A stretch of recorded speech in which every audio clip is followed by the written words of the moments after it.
Hello, gotta do a tutorial for this dude right here, Diverse Fly, if that's even how you say it. And it's basically an example of this.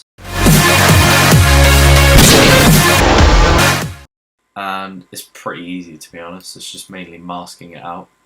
Say you want to find whatever you want to highlight in the shot, which is usually the most,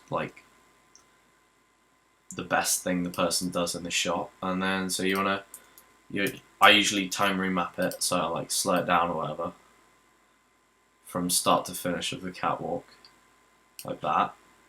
And then if you drag out the keyframes here, which makes it a little bit longer, which is always nice. Okay, so start here, ends after the shot. So the effect is only within the area of where he catwalks. So you want to add a mask to it, which is, you can just do it like draft. It doesn't have to be perfect because the effect you add is it doesn't have to be precise. So this is the kind of mask you want, just around the hand like that, and the knife. And then you want to duplicate it, and then make sure the layer on the bottom has the deleted mask, and the layer on top has the composition of just the mask, like this. So it's over the top of it. Then you want to add glow to the top layer, which is the masked out bit, and then you'll get some weird shit going on here. So you want to press M,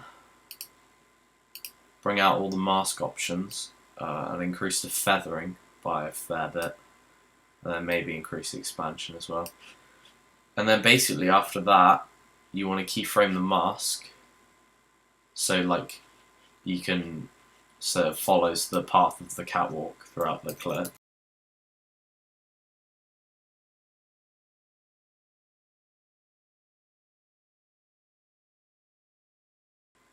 Okay, so now I've got this really rushed mask that's been feathered out and stuff. Basically, you just want to mess with the settings on the glow to get whatever kind of feel you want for it. So first thing I did was change the original colours, the glow colours, to A and B colours. And the A and B colours are basically these two colours here. So if you change this to the kind of style of edit you're doing, I don't know, blue and a dark purple or something, that might look nice. Yeah, blue and purple usually go quite nice together. And then basically just mess with the settings. These are the settings I used after messing around with it for a little bit. I didn't really spend too long on it. I could change the glow intensity to 12, the glow threshold to about 30%, the glow radius to about 4. So glow radius 4, glow intensity, what was it, 12? Yeah. Glow intensity basically makes it brighter. The glow radius makes it span out, like the glow span out. And the glow threshold is basically how bright you want it. So this is the main one, depending on how crazy you want your edit. If you just want a subtle effect like that, that's what I recommend. But if you go all out, I go to about there, where it's just defining some of the details instead of that, which just looks stupid. So you can see the hands partly lit up on some of the main details. And then you can see it's kind of highlighting some of the background over here. So basically, that's when you mess with the mask a bit accordingly to your clip or whatever. I don't recommend increasing the feathering too much because that kind of screws it over a bit. But that looks alright. As long as you can't see the mask edges, which just looks naff as fuck. It doesn't really matter if it's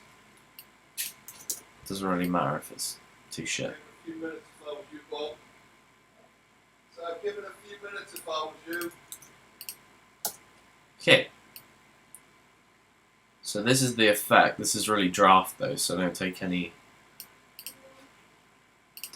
notice of the masking. Anyway, so you can change the colours afterwards, you can change it to whatever the fuck you like really. Yeah, See what suits you best. That's about it really. I'll give it a little preview.